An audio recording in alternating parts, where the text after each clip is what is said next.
Hello, everyone. My name is Dominic. Hello. Woo. Hello. My name is Jamal. And I'm Josh. Hello, Joshua. Yes, and welcome back to Soul Oasis. Hello. I'm glad that you are here with us today. Yeah, you found us yet again here in the desert. Yes. Quite literally here because Albuquerque sucks.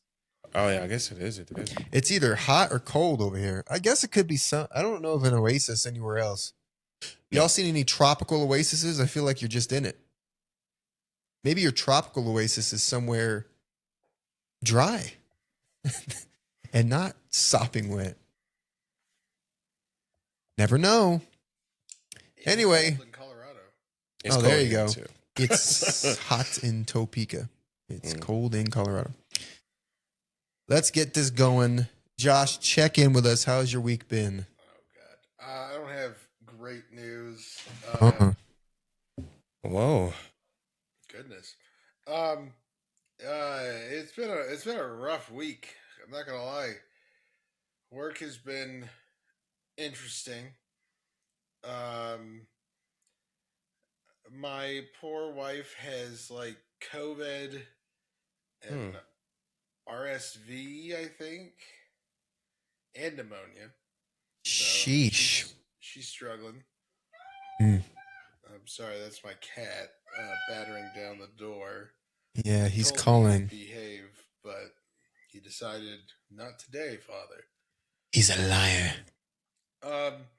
So yeah, it's just been a really exhausting week. I am really excited. The new season, or not season, the new thing of League came out.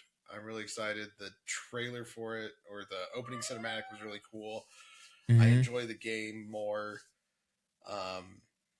It's more focused on just 1v1 fights and like snowballing your lane, which I enjoy more as a top laner. I don't like to group with everyone. I'm like, makes sense. Leave me alone. Dang it, that's why I need to remember. I need to play Smite. You need to play Smite. I need to play Smite. There's so many I guess games he I need to play.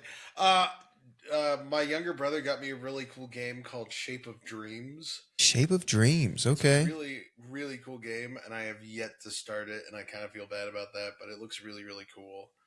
Yeah, it's just it's the first week back from Christmas break. and so everyone's just kind of and I'm probably getting sick, to be totally honest. I don't think I'm gonna get away with not being sick at all. Abby tried to convince me to go sleep somewhere else, and I'm like, I'm not gonna leave my pregnant wife alone. Like, it's like, if I'm sick, I'm already sick. So I guess. But yeah, the baby's heartbeat is super strong. The baby's fine, and Abby's good. really fine too. Her oxygen levels are great and all that stuff. So she's fine. We'll take anyone's prayers, but it's more just I feel bad that she's having to go through it. Mm-hmm. So that's my week. Okay. Oh my goodness. You okay? Yeah, no, the cat jumped across the room and bumped into the screen. All right. Jamal. And I want you to do it as you're drinking. As like a ventriloquist act.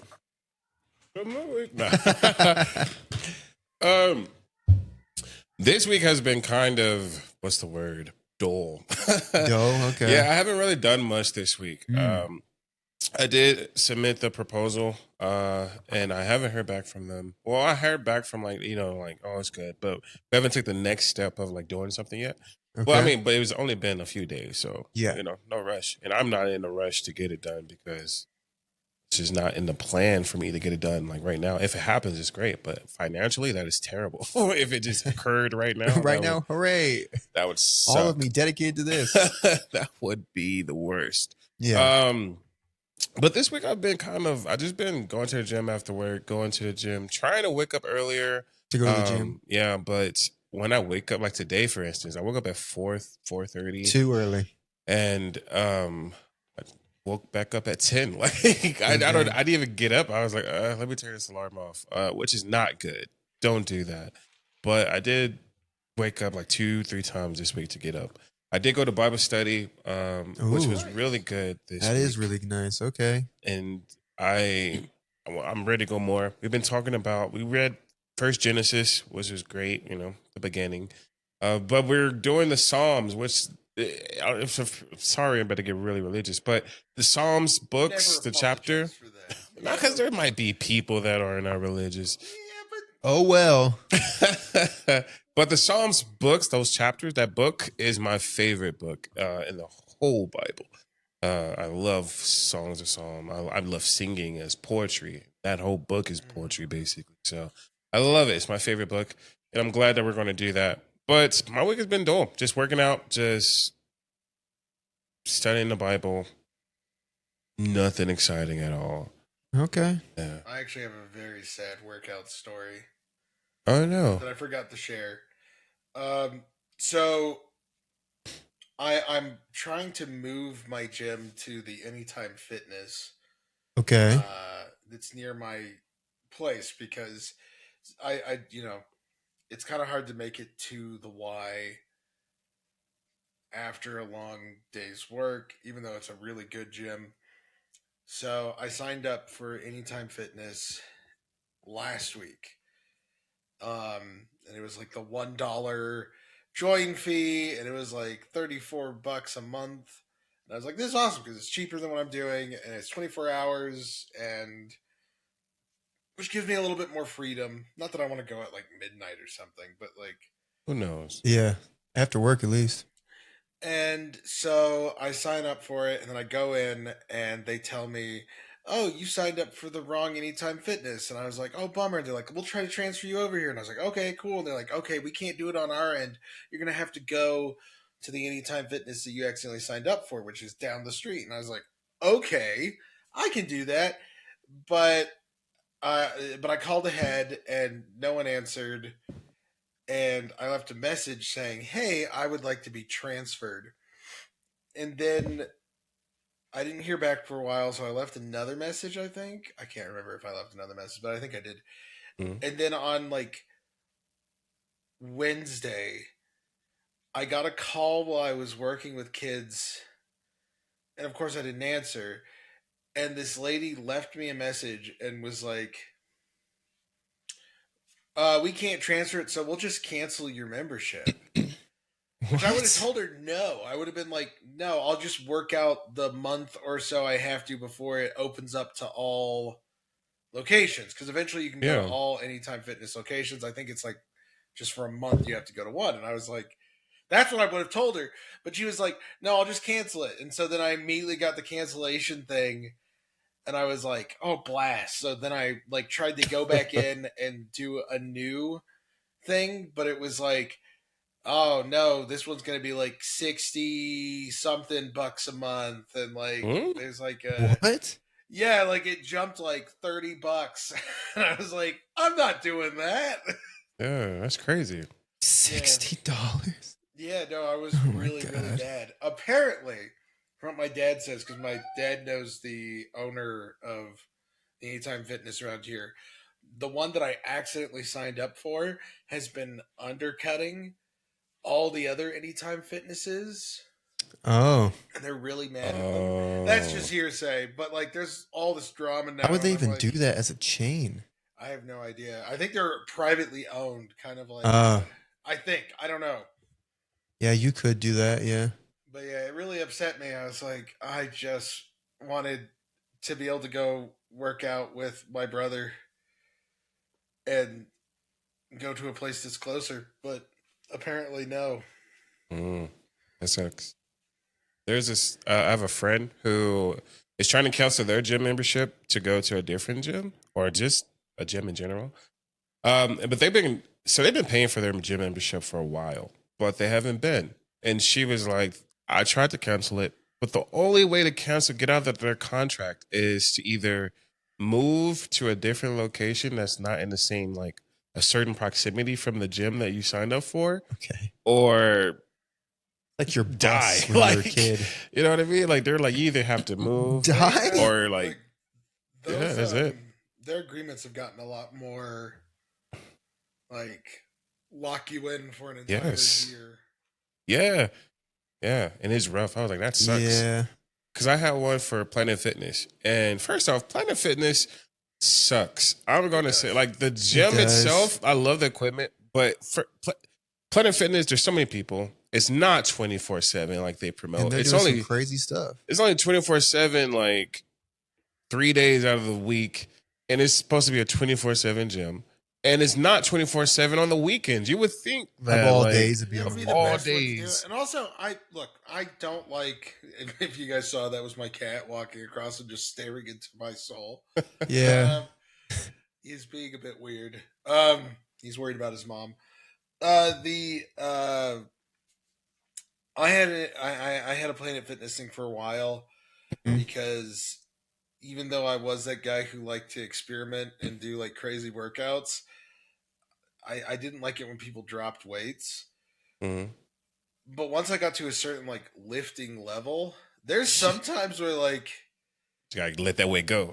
yeah, and look, I'm not saying like drop the weights like a maniac, but like there are some times where like you're gonna put it down and it's gonna make a noise. At a certain point, with how heavy some things get, Yeah. and it's just so annoying for the like The alarm. they overdid it in the other direction, in my opinion. Like I look, obviously you don't want to be discourteous to the people who are working out around you. Like I've been in gyms where like there's guys screaming at the top of their lungs while working out, and it's super uncomfortable. Look, that was cool when you're like in high school. High school? And like someone's like maxing out. It was Yeah, awesome because it's just a whole bunch yeah. of like young guys who were like, "Ugh!" And anytime someone was like yelling, we'd all gather around and be like, "Go, go, go!" You know, like. But like, for lack of a word, with mixed company, probably better to like chill out a bit. Yeah. Mixed company. What are you doing, man? Calm down, Mulatto. Well, me personally, I don't like going to crowded gyms like Planet Fitness or like I'm with those you. very popular because I have a competitive mindset in general. It's not necessarily other people. It's more so like if I'm lifting weights or if I'm running and there's like, for instance, like bench press, right? Let's say I'm doing bench and there's like 5 different bench machines right here. And we're doing bench and I see someone else like putting more weight. And now I'm like, I could do more than you. You know, like I'm doing more than I like should. Like if you put on 2 plates, I'm about to put on 2.5. Like I'm about to do way more than you. Just so I you don't remember we like. worked I don't know. out together. Because like you I think correct me if I'm wrong here, but you had not been back to the gym for a while, and then I got cast as the strongman in a show, Yeah. and I started to work out like crazy. I was thinking about that And- today. And then I was like, Jamal, would you like to come work out with me?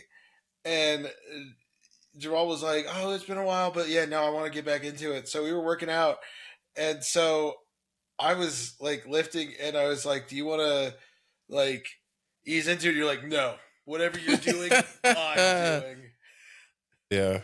Yeah. You did a really good job. I'm gonna say that. Like, Yeah. it made me feel. I was like, I worked hard to get to this point. And Jamal's just like, Well, I went went- home to Dom, and I was like, this guy's strong as an ox. What the hell? Like, Strength Yeah. is definitely my like go-to. Speed and endurance is not. I worked out with Stephanie one time. I'd say not and- me. No, with Stephanie one time. And like we start off with doing cardio, which I do it the opposite. I think I lift and then do cardio. Does Always. this I think that's too. what you're supposed to do. Yeah.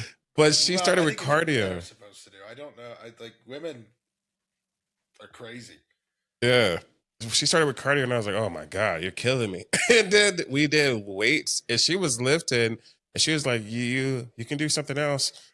And I was like, thank God. But then I was lifting weights and she was like, well, I could do that too. Like, let's say we do a bench press, right? And I had like 45, right? Not heavyweight, but like 45s. We were going and she's like, yeah. And she was like, I could do it too.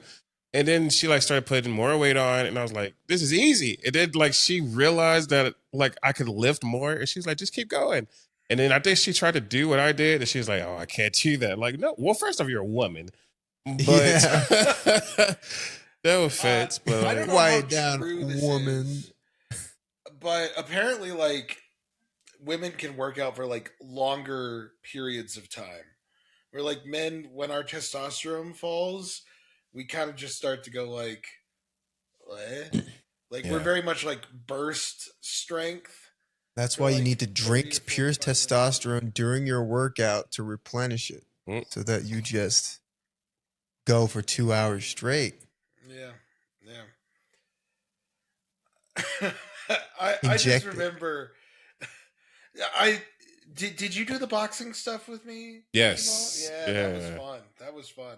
Yeah, the hardest thing you did for with me, and I was thinking about that today too, was when we ran around the arena and we did like the steps and we were going up and down, and we did laps going up and down, and I was like, "Yo, you're killing me here." Dude, the thing is like I miss being able to do that as well as I did. Like after catching like COVID like twice, it has just not been the same. I'm Yeah, not trying to make excuses, but like I look back at that time where I was able to like do that without like being out of breath. yeah, It was awesome. yeah. You were killing me. I was like, I don't know how. First off, the arena where we graduate, Yeah. that arena we ran around at. It was like midnight. I don't know Yeah, why no, we it ran. was because It I is missed right my after the morning gym. workout. Like it was right. We went worked out. We lift weights, and then he was like, "Let's go run." I was like, "All right, cool." I thought he was like, "This, we're gonna run around the arena." I was like, "All right, that's already." Like I said, I don't like cardio, so that was like, "All right, I could do it, I guess." But then he started running. He would run up the stairs, down the stairs, up the stairs, and it was like we did laps. I was like, "Oh my god, you're killing me, Joshua! You're killing The me, first man." time I did that with Dylan, who was my trainer, I thought I was gonna die Yeah, because we would work out at like 4 a.m. We'd lift weights, then we'd go and do like sleds, which for those of you who didn't do football, they're like big metal sleds that you put weights on, and then you push it down the field, and then you turn it around and push it back. So we do that. Then we do boxing for like 30 minutes, and then I was like, "We're done, right?" And then he's like, "Oh no, we're gonna run around." And I was like, "Oh, run around the track." And he was like, "No." And so we'd run around the entire park at Texas Tech, No. and then we'd like run up the stairs, down the stairs, and like do all that, and then keep running around the entire. It was yeah, oh, yeah. that was killer. When you guys were doing that, and I was at home like, Final Fantasy. Dom never slept. I don't know if I've talked about this on the podcast yet, but I didn't I need have to sleep. never seen Dom sleep in almost the decade that I've known him. Like, I have never seen this man sleep. I have never seen him tired. I have never, like, it would be like 3 a.m. in the morning, and I would be like, I'm kind of tired. And, like, Dom would be like, all right, have a good night, man. And then, like, then at, like, 7:30 a.m. when it was time to drive to campus, Dom would knock on my door and be like, "Hey, guy, you ready to go?" And I'm like, "What?" And I'd just be like, "I don't know where I am. Who am I?" Yeah, I had to start taking the bus because we couldn't leave on time. Yeah, no, I got us in trouble. I got us in trouble because, like, Yeah. I did a little better when I started to do the 4 a.m. workouts, but That's true. even then, we found out I'm allergic to egg protein. Yeah, that was And I was crazy. taking so much like supplements and like all this stuff, and so I was sick the entire time. Yeah, we had to go get a replacement that was plant based or something. I thought about doing it, but I didn't. Oh, you didn't do it? Yeah, no, No. So I was just sick. Oh my God. So you just kept using it? Yeah, I was so sick when I actually. I guess it wasn't really me asking Abby out, but it was me telling her that I liked her. I was sick as hell. Like I just finished a workout, taking a shower, and I put on the Pikachu onesie that I had. Yeah. The one that like barely fit me because I was working out so much, so I just like looks like a goof. Good times. Yeah, so I was really sick and nervous.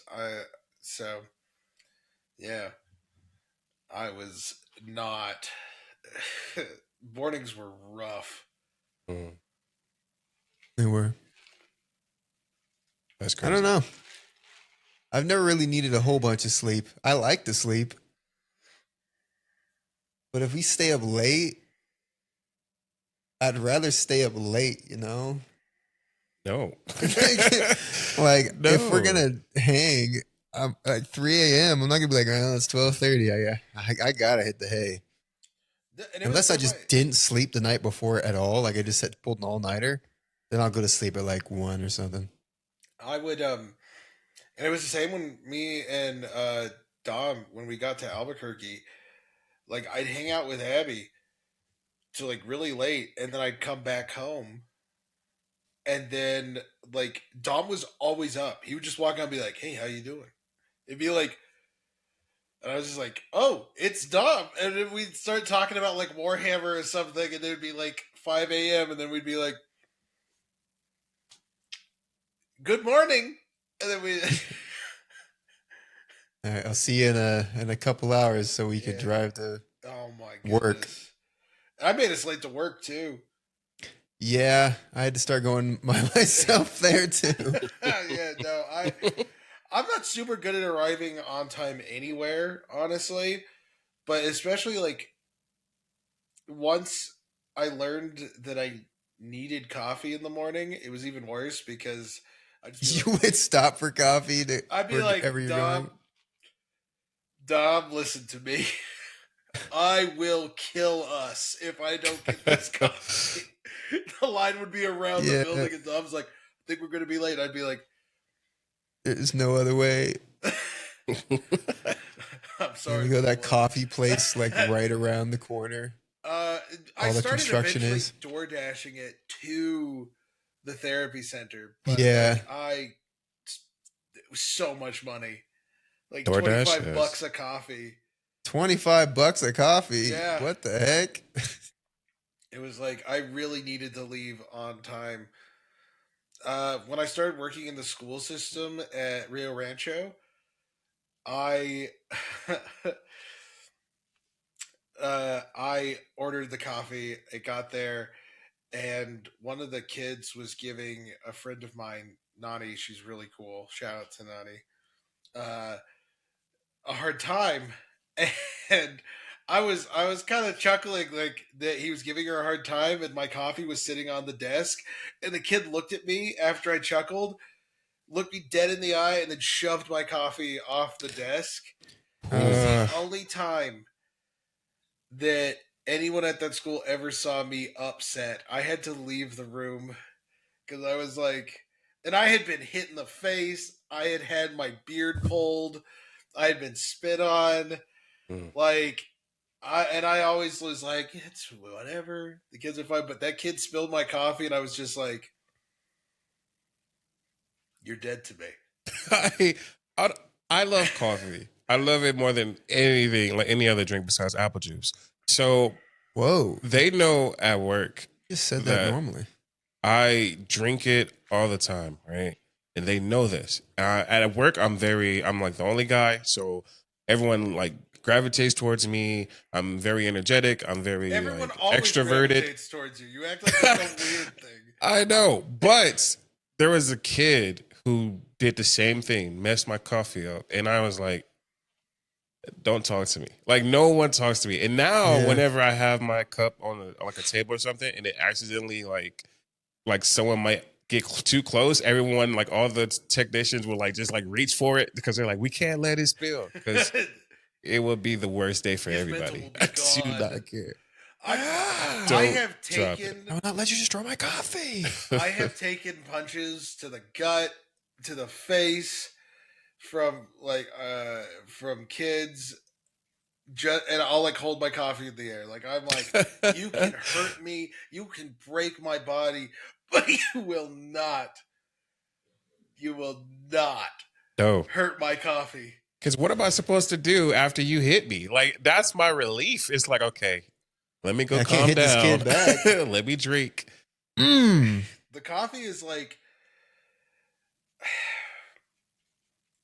I don't know. It's gotta. I am so addicted to coffee. Like I'm having coffee on a Saturday. Caffeine. I go through coffee or caffeine withdrawals. Yeah, I've Y'all have heard seen about me that. go through caffeine withdrawals. Like I start to shake Yeah, and I get a Oh, headache. no. it's Yeah, pretty bad. it is really bad. It's because I worked at Starbucks and It's had it multiple times a day. and I didn't drink any for the longest time. Yeah. It wasn't until right before we moved to Albuquerque, there was like a little like 6 month period where it was longer for each of us technically, but for me it was 6 months where I was like, I need to save up as much money as possible, which I didn't really do a very good job of. But I told Yeah.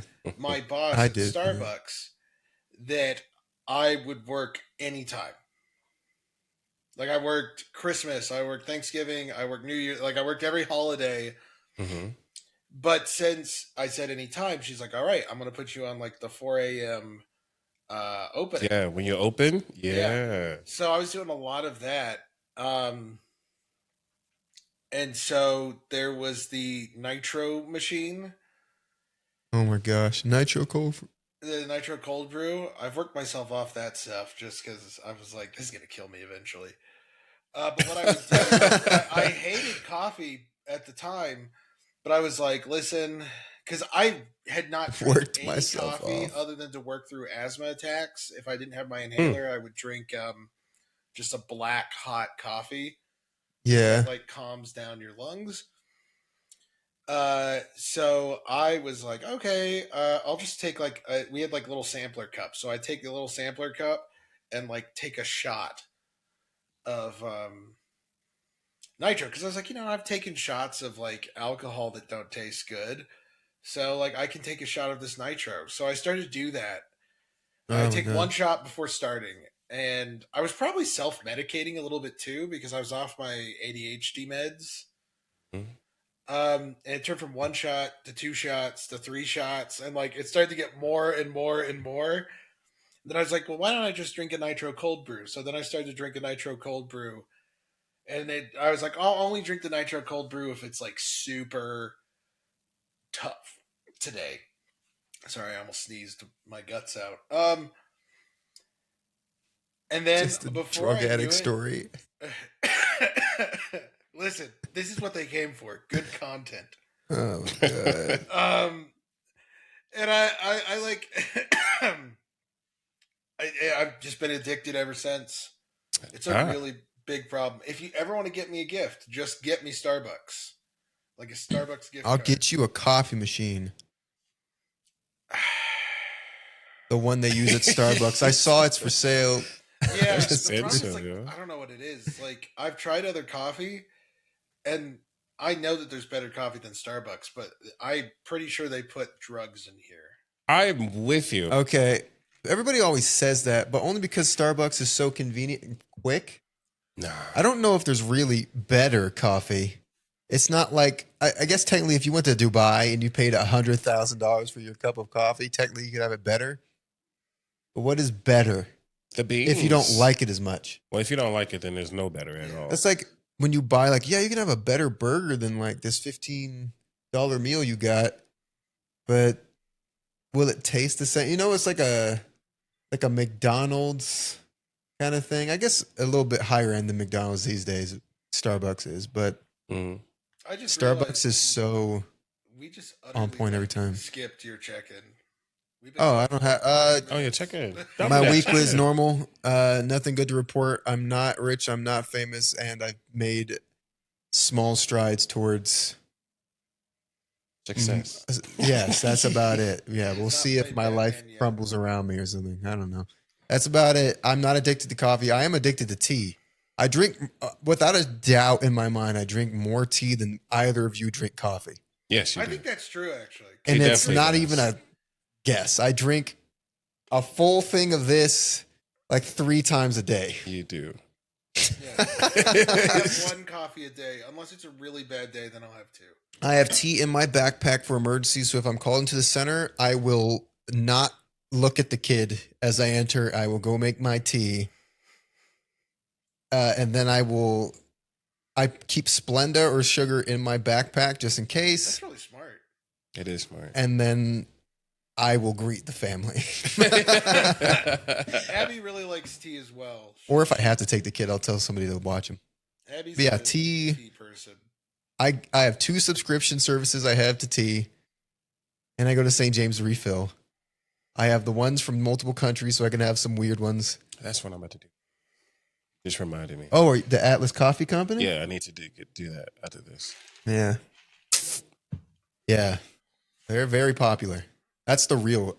I have Atlas Tea Company, but the real thing is Atlas Coffee Company, and they just decided to branch off into tea. And the coffee is far more popular. I'm pretty sure tea is But- better for you. Tea is definitely Yeah, I'm better. sure it is better for you when you don't use 6 spoons of sugar into it. I mean, anything is better for you if you don't. Yeah. Yeah. So how it's really, I'm sure straight black coffee isn't too bad for you if you don't put like a full cup of creamer and sugar into it. That's after. what makes me so upset. I love it. I love it. The black gold is my thing, right?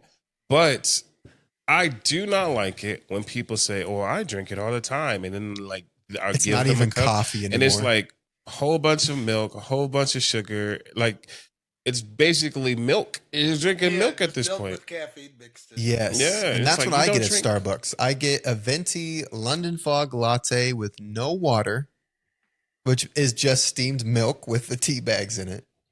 And then I add a pump of peppermint to it if it's winter. If it's winter, Yeah. I remember. Sorry, Maki. Hi, Maki. I remember making that for you. Yes. At Starbucks. Yes. And I almost messed it up because I was one of the worst Starbucks workers ever to exist. Yeah. I I got got Jamal to decent make it good. for me one time. It wasn't too bad. I forgot you worked at Starbucks for a while. Our spiritual. Yeah. connection. Yeah, And he someone's was like, want me better to than make it for you? I was like, guys. no, I want him to make it for me. And he's over here like restocking the treats. Yeah. Oh yeah, that Doing was something. I remember. Did you like the drive-through? I love Yeah, I more thought than so. anything. Drive-thru was the only thing I was And- good at. Like talking with people. That And was they it. wouldn't let you have the drive-through that day No. because you did it in rotations. Yeah. Yeah. So you were over there just I restocking was stuff. So bad, Yeah. they just permanently put me on drive-through. They were just like, "You're good with people." I feel like the best people have to do drive-through, right? No, The Because you have best your people, own station. the best people Sometimes. make the drinks. I thought the drive-through also has their own station where they can make Not drinks. unless It things depends have on what gone Starbucks, horribly but- wrong. Yeah. And how busy it Oh. is and everything. Because when I was working at Sonic, we didn't have our own grill or anything, but like it was up to you. If I was working drive-through, I had to go get all the orders bagged. I had to prepare the drink. They had their own drink station, so I had to walk across to make ice cream drinks, and then I had my normal drink station. You would help Annoying. out a lot, like you would help finish things, Yeah. but you very rarely Yeah. ever. Leave the Drive-through's the station. worst. I think it was only like by the time I had been in Starbucks for almost 4 years, and I was actually like 4 years Yeah, no, I think Yeah, he was there to for- get off of drive-through. No, but I mean, like Oh. I got to the point where I could be on drive-through and help out. Oh, okay. Because like, Yeah. I actually did Took him become- 4 years to get good enough. Like, why are you still allowed in this establishment? I had been asked a couple times. Yeah. because, like, I remember- was so bad. at- I mean, a lot of y'all, not a lot of y'all were bad, but like you would conflate how bad you were. And then I walked into that Starbucks you used to work at down the road from Wildwood, yeah. and none of them knew how to make a drink. First See, off, my thing is, I knew how to make all the drinks. My biggest issue is that I'm not fast. I make good Yeah. drinks, Yeah. And I would also talk with people while making the drinks. Like I would really connect with the customer. I prefer that, to be honest, unless I'm in a huge rush. The But problem is that like again, it's they opening. were more about like getting stuff out. Where like Speed. I would have been great in like a nice like laid back Yeah. like because I would memorize the people's names and I knew what their regulars were. Like I was good at that stuff, and I was really good at like connecting with the people. But when See, it came that's to why I drinking argue, hours, because you told me that they had, both of you told me that they have like a speed thing. Yeah. they do. You have to like hit, it's with all fast food. But that's why I argue Starbucks is one of the better coffee places, because they not only do have a speed Mhm. measurement they have to hit, like it's quality. Like they have a, like if it's wrong or something's wrong with the person, they'll just remake it for free Yeah. under most circumstances, Yeah. which you'll never see in a normal coffee place ever. My biggest thing for Make you wait 30 Starbucks minutes. is that, and it has gotten $15. better. I'm hungry as But hell. like, very rarely is the drink ever the same. What do you mean? Like, especially after COVID. Especially, I worked through COVID at Starbucks, so I saw it in real time. But like, you would order a drink, and it would be good one day, and then the next day it would be like there was missing an entire ingredient. You know what's Okay, yeah. crazy? So when I worked at Starbucks, there was this lady, and she came every day, and she ordered the drink. But then the next day she ordered it, and she was like, "This isn't my drink," and we're like, "Yes, it is." And she was like, "No, I ordered 3 pumps of this and almond milk and no. And we're like, "We did it." So we remade that drink 4 times, and then we made it in front of her, like doom doom doom, and she tasted it, and she was like, "This isn't right." What do you want from us, lady? Like, Yeah. just get out the store at this point. And What do you want? I will say, like, I now Get having out been the on store. both sides of it, of being that frustrated barista who's just like, I don't know what to tell you, and also like getting my drink and them like forgetting a part of it. Yeah. It, I have never gotten mad at Starbucks workers. I refuse to. No. At most, I'll just come and be like, "Hey, I'm so sorry. Could you add a little more of this?" Yeah. When you have Yeah. time, like, but like inside, Last thing I need is for them to I spit am in it. becoming that old lady. Like inside, I'm like, how dare you mess up my coffee in the morning? Did you ever get the urge to like spit in their drink or something like that? No, No, I think that's a myth. Yeah, that has like, to be a myth. I've seen it happen met in people- person. I have That's met crazy. people who have at least talked about doing it. I've never Yeah, seen it. and Josh has told me people have said they've spit in people's drinks, and he was telling me that. I was like, this is, first off, that has to be a crime Oh yeah, for sure. to spit in someone's food or drink. But secondly, Especially like, during imagine COVID. being, Like, yeah, exactly. Imagine being so upset with someone, Murder. you ruin their meal or drink, and you spit in it. Yeah. I saw it happen at, where were we? It was one of those breakfast places, either an IHOP or a Denny's or something like that. And you saw them spitting it, and it was like, whoa, whoa, whoa, whoa. Like, they're like staring at them in the back. People, That person got fired apparently, but anyway, you should. That is like that's Yeah, that's illegal. my I don't- thing is, like, working a job. I am of the opinion that no matter how, like, I don't want to pass on hurt or anger. I Yeah. want it to stop with me. And that was something I learned at Starbucks. Mhm. When I was working there, especially during COVID, that it used to really hurt my feelings when people were mean to me for no reason. And, it still hurts Yeah. my feelings. I'm a sensitive person. But You mother. I had one day where someone came in. I kid you not. This sounds like a comedy parody. Someone came in and said that we weren't doing enough, even though we had like masks and like the plexiglass things. And they were like, "You guys aren't doing enough. You're going to kill us all." And then an hour Sheesh. later, a guy came in and called us fascists and for wearing masks. So we got the full political spectrum in like one day. I remember you telling me that, yeah. But I want the hurt to stop at me, because I firmly believe that most people who come in who are mean or frustrated, it's because someone else has treated them badly and they're just passing it on. We do it Because all something the has time, happened to them. where like we pass on our hurt. Yeah. We do it in large scale across our lives, and I we gotta do it get- in small I'll scale be right like back. every day. and I don't always succeed. Clearly, Dom has been on the receiving end of me being a jerk. Um,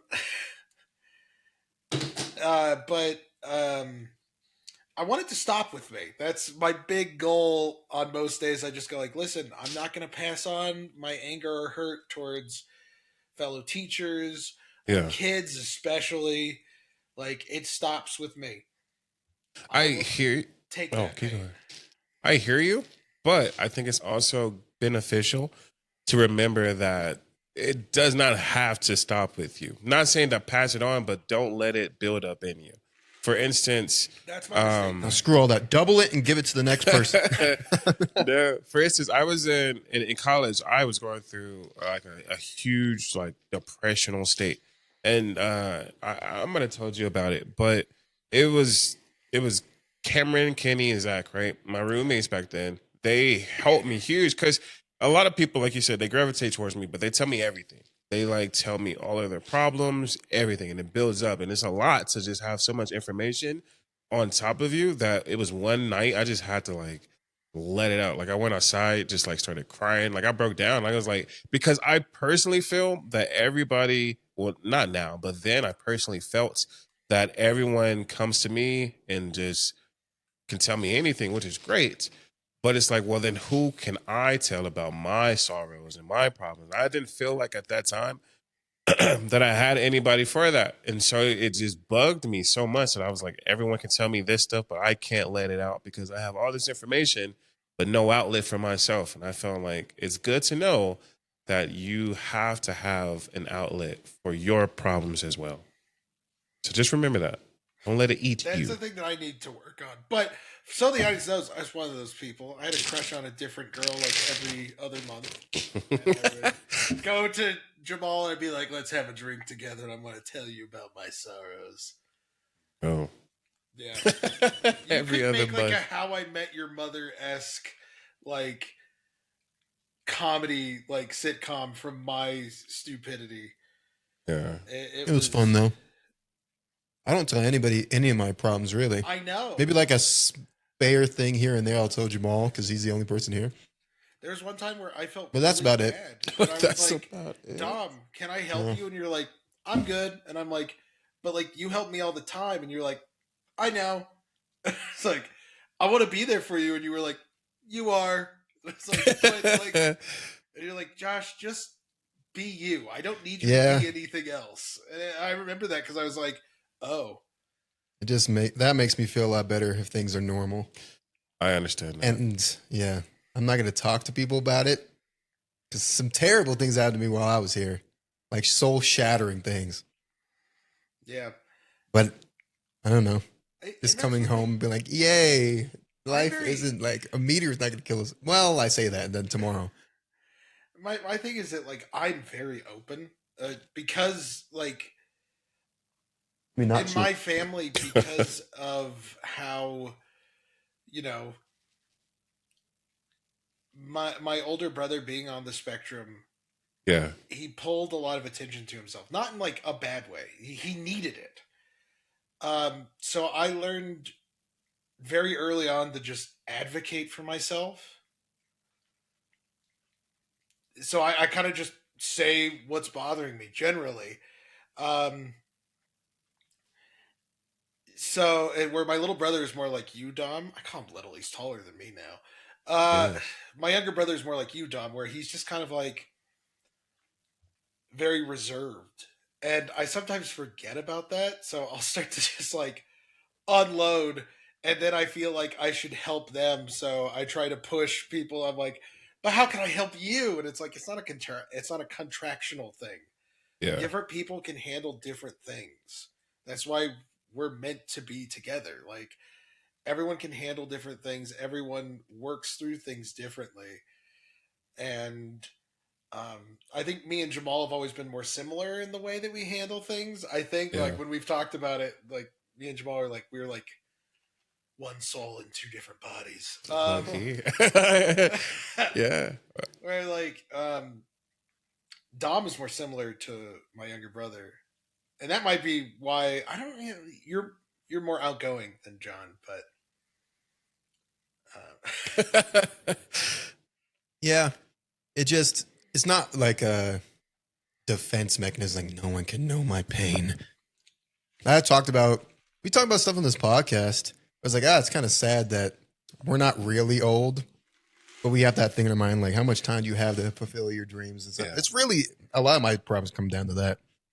I'm me trying to balance desires and like reality of my situation. Well, you're going to be But- great no matter what you do. Tom. I mean, of course, but no, thank you. No, I mean that. Like, I definitely the thing There's a I have cat. learned that Abby has taught me is to start telling people how I feel instead of assuming they know how I feel. I don't know Yes. if you guys noticed, but I try to even do the dreaded "I love you, man" thing more often and things like that because I realized it's so many things. I just like Just chewing. assumed everyone knew how I felt, and you know, I'm getting kissed to death by this. I cat. see. Yeah, I see. I assume no one knows how I feel, You can be an but at the enigma same time, somehow. I don't think I hide much. I'm just I don't know. I think I'm pretty You do- optimistic. So You do everything through action. That is what I learned about you very early on. That like you don't talk about things. You just like you show up. You don't make grand declarations like I do. You're just like, I'm here, aren't I? Yeah. You know what I mean? I feel like he said that. is That's very it. much like that is it. You know, that is my thing that I've noticed, and like, the most Dom conversation to ever exist is when I told Dom that me and Abby were dating. I had to drive Dom to a rehearsal for that show where you had to do the puppeteering thing. yeah, we were just talking about that Yeah, too. Oh we were man, what a driving, and there was like utter silence in the car, like only like good friends can have. And then I just turned to him and I was like, I need to tell you. And he's like, yeah. I was like, me and Abby are dating. And he was like, cool. And that was it. That was the, Made that me was the seem like entire such a- conversation. like I just don't care. Whatever, man. No, it was like that. It was I'm like- in the zone with this it was just puppeteer. like a- right now. it was just like cool. Like, yeah. Well, I guess kind of the topic today is I know we've kind of beat around the bush, but nostalgia. Yeah. And I guess we're There kind we of go. having a nostalgic day of like talking about times in college and us hanging out. Because it is kind of funny, like how many times, at least for me, I don't want to speak for you guys, how many crises I had in college, how many times it was the end of the world. And now I look back on that time and I'm just like, I loved it. And it's so funny because now I'm like, oh, what I would give for like one night of us doing some drunk Diablo or like doing our role playing game or watching a horror movie Yeah. while Dom sat there and was like, this is so stupid. Why are we doing this? I don't drink, but I'll enjoy Diablo in the horror movie for the most part. For the most part. Yeah, I'm not. Some of the horror movies you guys watch were terrible. Well, that's the point. That's the fun of horror movies. Like, it's either going to be really good and scare you, or it's going to be really stupid and you can laugh at it. That's true. At least it doesn't fall in the in between where like they tried to be serious and just didn't work. Well, those are the bad ones. Yeah. Where like they tried to be super scary and it's just neither. Yes. Did you Yeah. watch the new Conjuring movie?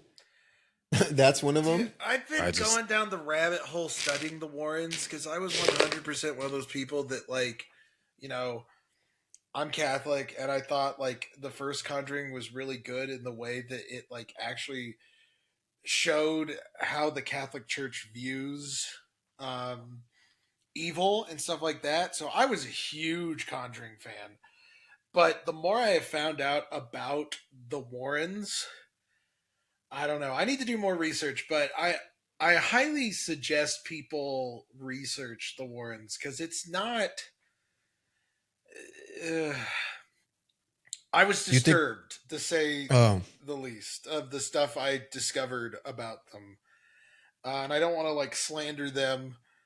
I pray for their souls, and I hope that maybe the stuff I read was just evil trying to get back at them. But there's enough evidence for some controversial stuff in there that I think you can still enjoy the movies. But no, I haven't been able to watch the new movie. what do you think they were faking anything? It looks like a lot of it was fake. Now, again, I would like to do more research before I do a definitive thing, Mm-hmm. but it does look like it's hard to believe people who instantly started to make lucrative book deals Mm-hmm. where Yeah, if they were the altruistic, for lack of a better word, demon hunters that they're portrayed as in the show or in the movies, why would you make books really? Because like, and the fact that they sold the rights to make the movies, I don't know, it just seems a little bit, I mean, they're both passed away now, but it does seem a little suspicious, to say so the least. I So guess that so. All we right. talked last week. Oh, Oh no, go ahead. I was saying because we talked last week about like how things should close or like finales, Yeah. and we watched it together. If I'm not mistaken, if I Man, what remember a correctly. theater that was. Oh yeah, oh yeah. Bro, what the So heck? the finale of that Conjuring movie, it wasn't bad, but it could have been better. And this isn't a sense of like, oh, I'm just a fan. No, it was like this. I personally feel like the movie played too much on like the scary moments that weren't necessarily scary, but the Yeah. story that you got from the first and second movie were, I feel like they weren't put in the front light. Like I don't know how to explain. I feel like it was more so like an opening for another movie series that shouldn't, like, because they tried Well, they to.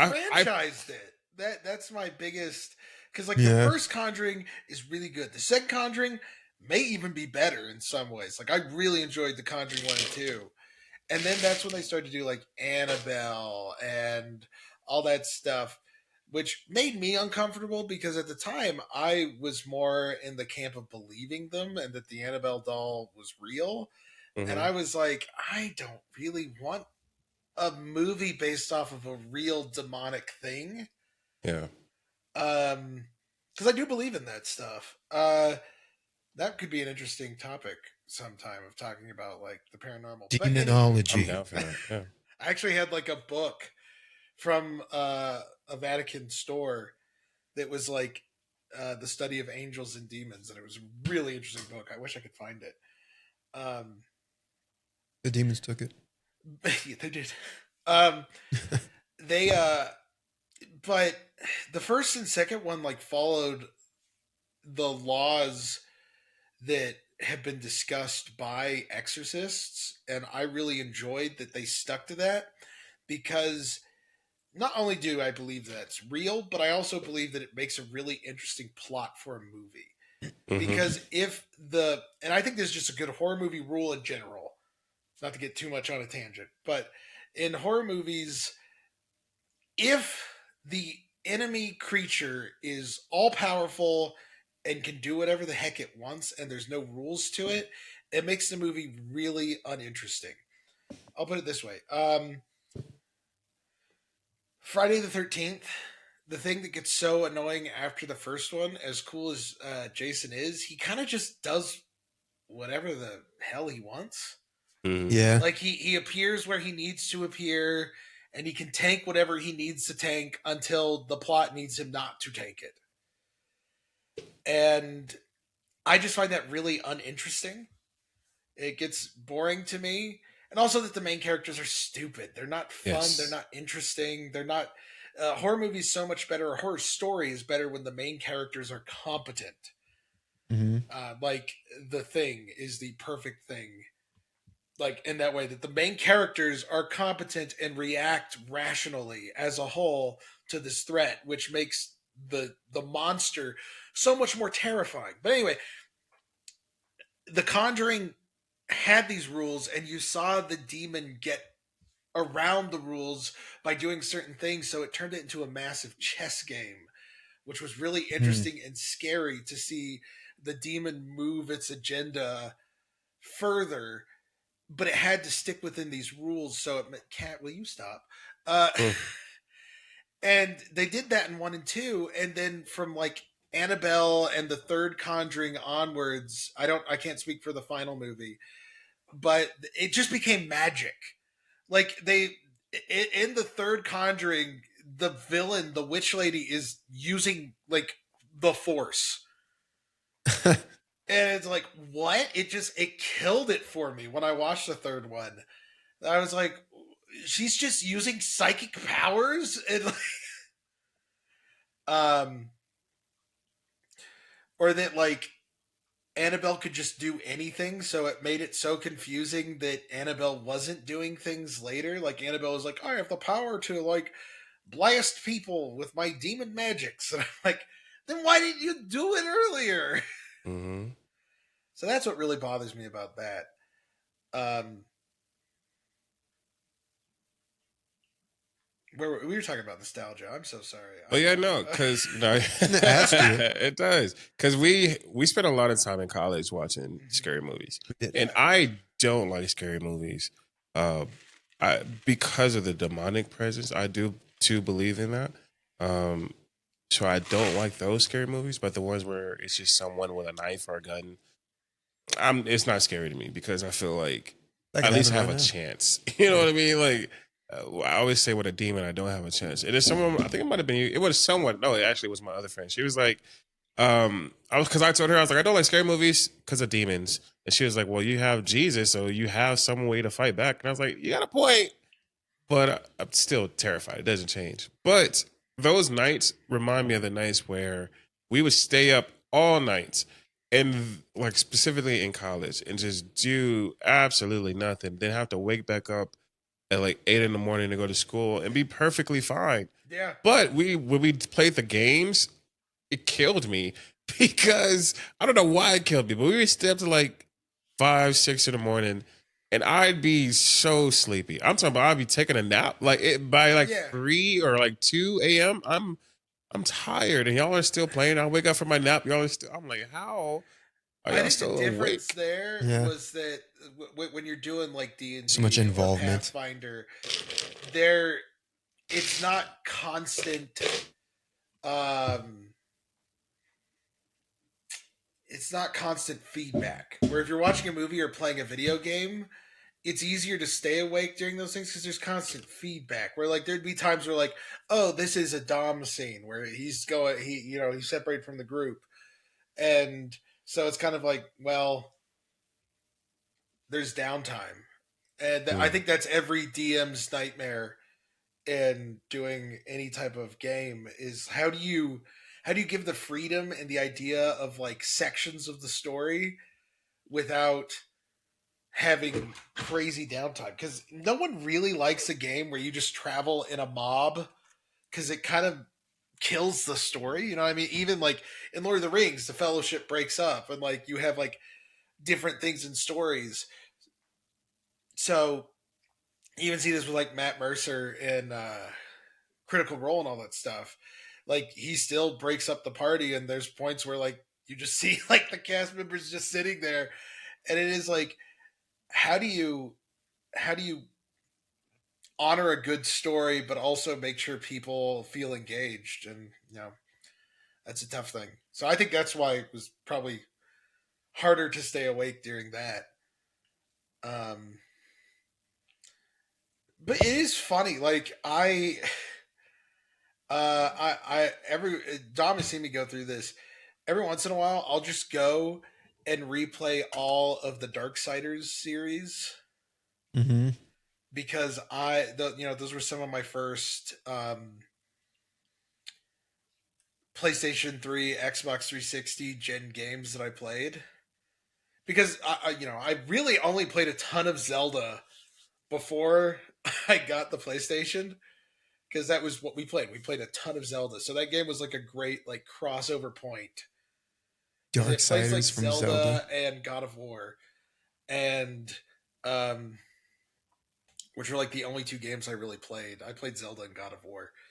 Uh, so I love the Darksiders games, and I'm kind of starting to get back into it. I used like the Steam time to like just like the Steam holiday sale to get all the Darksiders games, because they announced Darksiders 4. I'm so excited. I was really touch and go if Yeah. that series was ever going to really finish, but I think this is going to be the end of it. Yeah. Um, it's funny because like I play those games again, and I don't have like that. I actually enjoy it more each time I play it, which is not your normal reaction to nostalgia, I feel. No, especially with games. Yeah. Do, do you remember, Dom? I don't know if you were there, Jamal. I know Ben was there, where like I told you guys about Repo, the genetic rock opera. Yeah. It's a it's a crazy movie. Do not watch with kids. But like in high school, me and my friends loved Repo the Genetic Rock Opera. It was so edgy, and like the music was cool. And we were musical theater guys, so we would like sing the songs, and like they were like really crazy, and like I talked that movie up so much to Dom and Ben, and then we sat down and watched it, and you saw in real time I started to blush and get embarrassed of how bad that movie is. Like, and I was like, guys, I'm sorry. And like I was apologizing throughout the entire It thing. was. And I was like, this movie is really cringeworthy, and like it was so funny. Like that I had talked it up for weeks, and then I bought Mm. the movie. I didn't rent it. I bought it, and because I was like, I'll always be watching more of Repo, the Genetic Rock Opera. Oh God! And it was so embarrassing. um, If people so mention nostalgic glasses, and I guess that one is one of the ones that yeah, fits the description. and then there's other things like Star Wars, and well, Star Wars is kind of two Whoa. because Star Wars, I go and watch the originals or Episode 3, and I enjoy them more each time I watch them. Oh, okay, But okay. if I go back and watch 1 and 2, which I loved as a kid, I'm like, oh, this is rough. I remember it was May the 3rd. It was before I came to tech, and me and my friends got together, and we were like, we're gonna watch all the Star Wars movies, and we started Episode 1, and we just kind of looked at each other and like, let's just skip to the final battle between the Gungans and the battle droids, and Darth Maul versus the Jedi. And we watched that, and then we are like, okay, let's move on to Episode 2. And then we started to watch Episode 2, and we looked at each other and we're like, let's watch the Jango Fett fight scene on Camino, and then the final Coliseum scene. And so we watched that, and then we got to 3, and we're like, we'll watch all this one. There you go. Yeah, 1 and 2 are kind of rough, 2 for sure. but they are for kids. When you're an adult, They are. And I think that's really but a lot of it. he argues the rest of it are for kids too, and they're amazing to me today. Yeah, no, I only enjoy 3, 4, 5, and 6 more. Oh, speaking of nostalgia, me and Abby bought tickets for the Lord of the Rings extended edition coming back to theaters. It's really cool. So on Friday, not this week, I think it's 2 weeks from now, we're going to watch the Fellowship of the Ring extended edition Friday night in movie theater.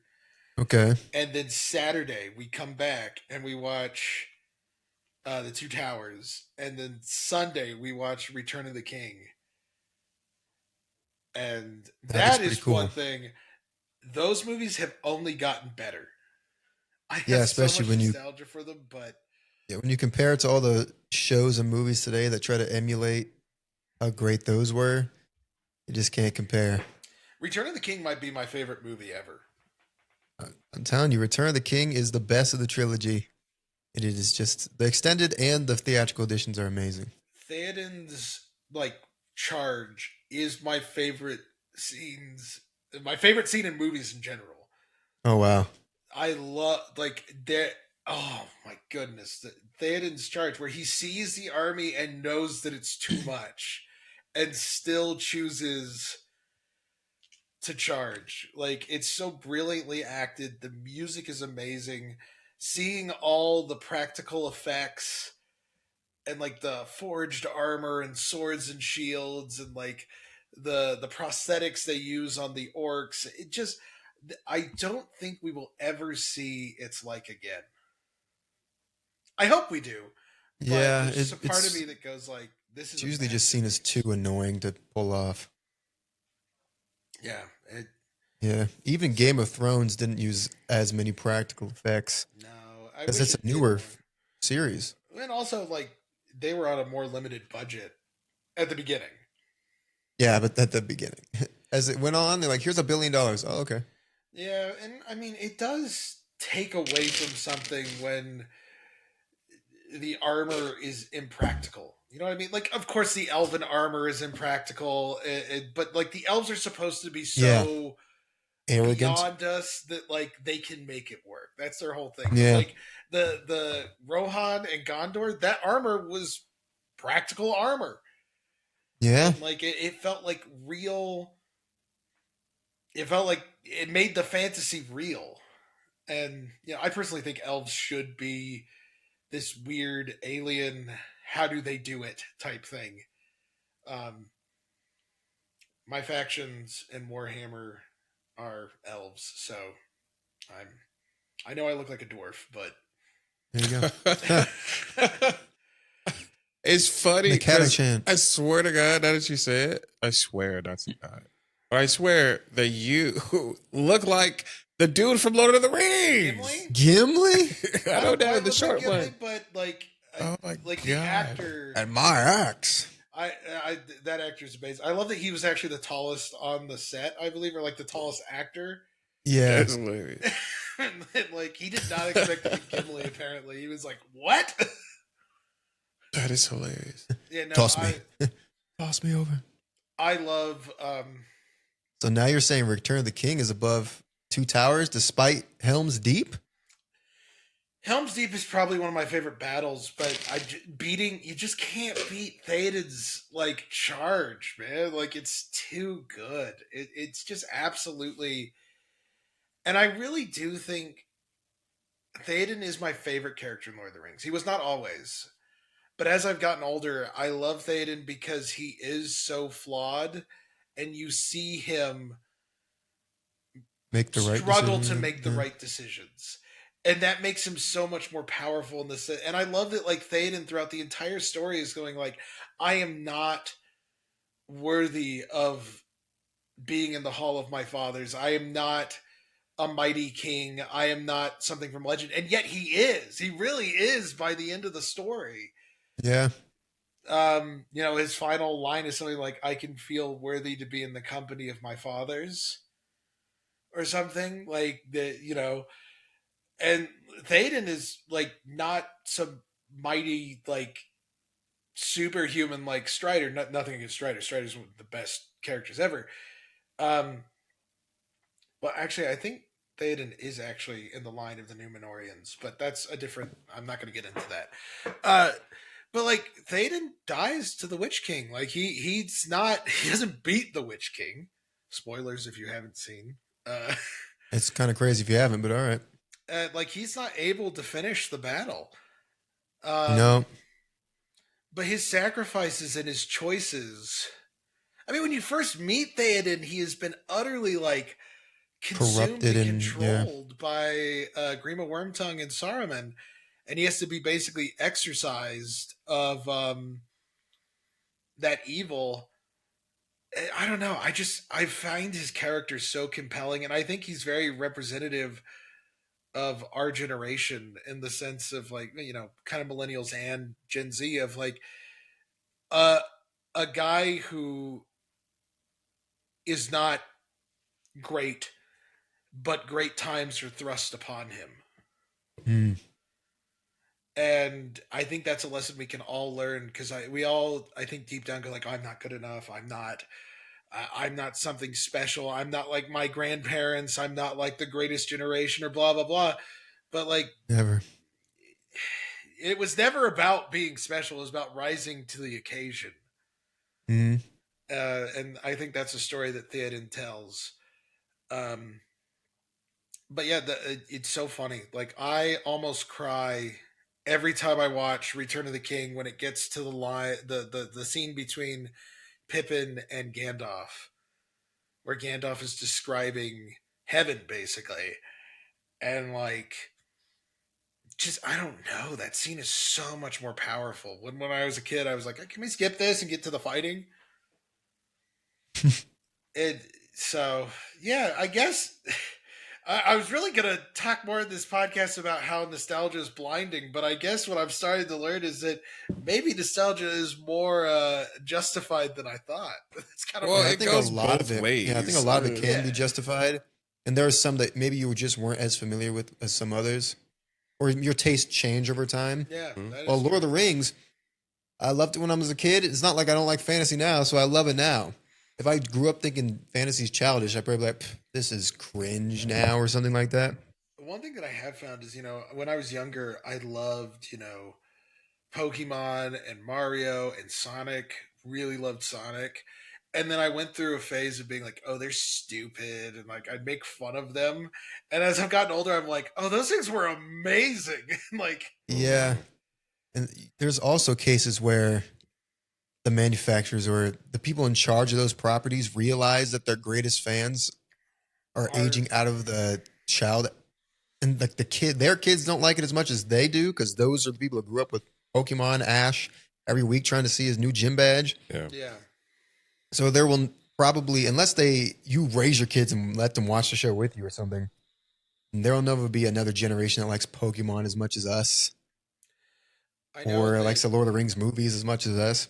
I know that this is starting, that you could start to make a drinking game out of this, of how many times we talk about Avatar The Last Airbender. But Avatar The Last Airbender is in the same boat for me. I actually loved Avatar: The Last Airbender, and then like when I went through my high school time, kind of, I was like, kind of lame.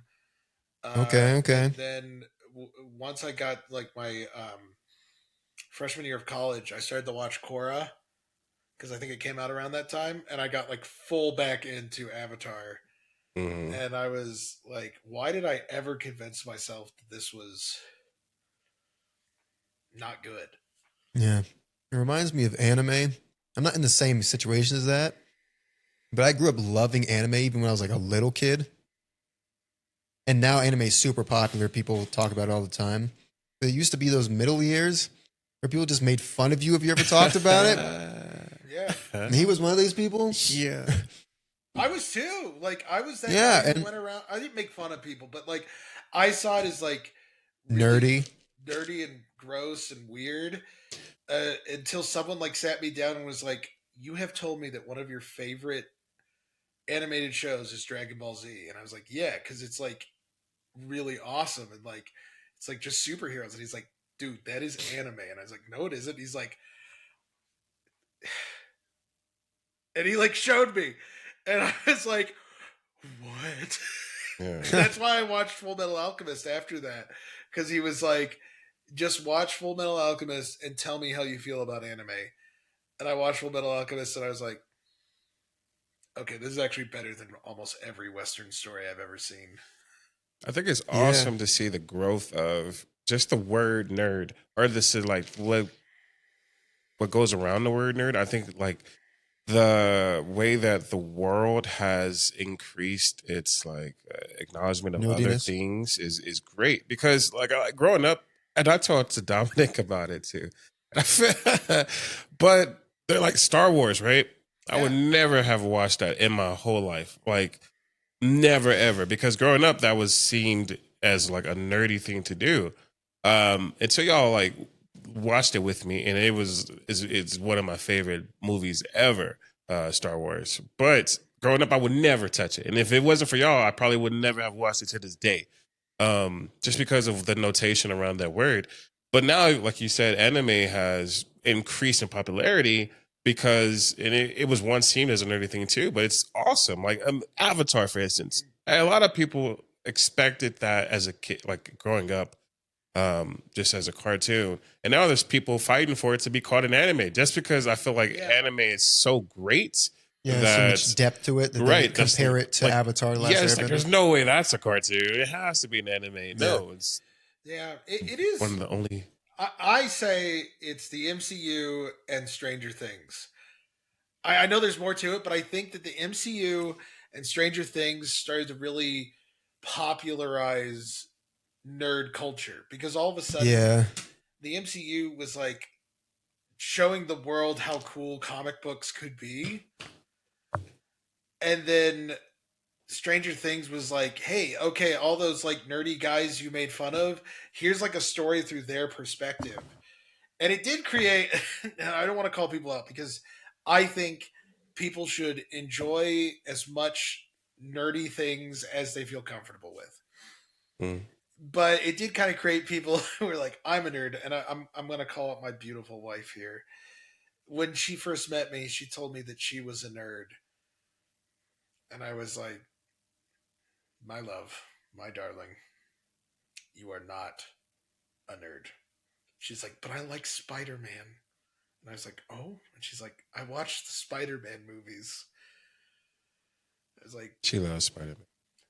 listen, watching the Tom Holland Spider Man movies does not make you a nerd. out of all the Spider-Man movies, the That's Tom her Holland favorite. ones. That's her favorite. We've argued so much over it. I think Jamal thought that she was going to kill me one time when I was. I thought so. Like an hour argument, and Jamal was just sitting on the couch, like, I just want to start watching Avatar, please. It's like I told her that like the Tom Holland movie, the final one, was an insult to Spider-Man. Because I was like, Oh dang! because what I basically told, and we had talked about this, Dom, because I think we're on the same page of this. If you change Spider-Man's origin enough, is he Spider-Man anymore? No. Like, I mean, if you change Batman's origin to where his parents just faked their death and disappeared and like all that stuff, like you've ruined the reason Batman became Batman. You've just made him look like a stupid guy. Yeah. No, I'm fine with like alternate universes where like you can uh, play with that, like Absolute Batman, which is great. His mom is still alive. It's his Yeah. dad who died, and it creates a really interesting dynamic that it's him and his mom. But my And problem he's is not when you do rich. that in movies, I think movies should try to match the canon thing to like tell you the story of the superhero. That's why the Sam Raimi, Tobey Maguire Spider-Man will always be the best because it follows Peter Parker's story pretty faithfully of like why he is Spider-Man, why he does the things he does. You can argue that they make Yeah. mistakes, they make plenty, but they get the origin right, which I feel like if you don't get a superhero's origin right, it's bad. It would be like saying, "Oh, Krypton was always out there, Superman. It Yeah. was all a lie." Or his parents were actually fascist, evil people. Yes, That was revealed. and it just makes me like, yeah. I did not like that in the new Superman movie, but as a whole, I think it was pretty good. Yeah. Uh, It's a, but anyway, we got into like a huge argument in front of Jamal, and Jamal was like sitting there, like, "I hate it when mom and dad fight," kind of like thing. Like, I used to just leave in moments like that. yeah. Well, at guys later. first I He tried to be like the quickly- peacekeeper. You know what I mean? I tried to be the peacekeeper, be like, you got some points here, you got some points there. But it went off the rails. You fast. fence sitter? Yeah, because I couldn't keep my stupid mouth shut. I should have known that like we just weren't going to see eye to eye on it. But Yeah, Jamal used to look at me as I left. Oh my god! And I would just like look back a couple times, like, So, bro, you're not gonna take me with you. I remember there was one time he just volunteered himself. Where are you going? I'm going back to the apartment. All right, I'll come with you. All right. yeah, no, Nowhere to walk in there. me and Abby have very strong opinions, but you know, Only we can find a way to argue over Spider-Man comics. But anyway, like again, I don't not trying to like gatekeep nerddom. Nerd is whatever you make it out to be, but you know, Yes. having been someone who had been bullied for being a nerd, I was a little bit like, come on. Yeah. No one bullied me because no one would dare. But Yeah, nerd. No. you nerd. I'm getting rid of everybody. No, I was too goofy. But I don't know. I used to like every once in a while you would have pockets of nerdum in school, but then they wouldn't be okay with other stuff. Yeah. Like everybody traded Pokemon cards, but no one. If you brought like a Shonen Jump magazine, they're like, "What is that? What the heck?" It is funny. I'm like, bro, this is where it's from. What do you? I The don't thing know. I love now is it's nerds bullying nerds. Just You're like, not nerdy enough. Like, oh my goodness, you like that nerdy thing, and I'm like, what is the difference? This nerdy thing is way better. They're like, you play Magic the Gathering, I play Warhammer 40K, and I'm like, that's not something to brag about, buddy. Yeah. So you spent 10 times as much money as me.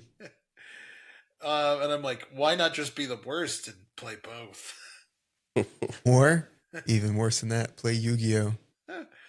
Dude, Yu-Gi-Oh and Magic the Gathering, I swear, like, you see it on like YouTube, and people are like, those filthy Magic the Gathering players. I play Yu-Gi-Oh. The Magic the Gathering players are like, those filthy Yu-Gi-Oh players. I play Magic the Gathering. I'm like, guys, you both spend hours sitting at a table putting cardboard on it. It just, the difference is one is like, one has much smaller text and destroys my eyes. That's the difference. It's overly complicated to the point of absurdity. I'm like, oh, I win the game. Yeah, that's essentially what it's like. Yeah, no, It's a good test to see how well you can see. I am one day going to get you guys into the Riftbound game once it becomes more available. I mean, I don't know what's the point of getting us into it, and there's only he and I here. I have faith that somehow we will be brought together again. You mean like we're gonna move to Colorado? I don't know. Maybe we'll move. Maybe you guys are at. I don't know. I don't look. I never thought that we would live together as long as we did. We did live with each other for a while. Like, we have beaten the odds. Like, speaking of nostalgia, we have beaten the odds on so many things. Like, our friendship survived COVID. And it survived graduating, and it has survived me moving away. Like, every single time that, like, it should have been a, drifting apart thing, we have made it past it. So, I at this point, you guys gotta come live in San Antonio. I'm not betting against us. That's all. He doesn't want to live in Dallas anymore. I found that out the other day. Actually, he's told me like 5 times. I always just forget. Yeah, no. But he doesn't want to live too far away so he can't see his mom and family. I'm not as crazy anti-Texas. You said Austin. I would be okay with living in Texas. Just not Dallas, Texas. I don't even know. I don't. My thing is that I'm kind of getting to the point that, like, the main reason we're in Colorado, yes, I love the mountains. Yes, I love, like, snow. I love the, like, cooler weather. But it's mostly just being near family in a way that, like, we can support each other, be there for each other. But, like, if that opportunity was in Texas, I probably would have been fine with going to Texas. Yeah. Especially, like, I don't know. I'm just not quite as, like... I need to get rich and then move you and your entire family out to Austin, Texas. Why don't we all move to... You know what place I've always actually kind of wanted to live? Atlanta. Seattle. No. This man just wants to go to Seattle. Actually, I want to move to, like, the... Infamous second son. the northwestern area of the United States. I love Washington. Go Washington. the Washington area, like with all the Oh, forests and like. I've lived in the northwestern part of the United States, and there's not much lived out as there. northwestern as you can go. I think.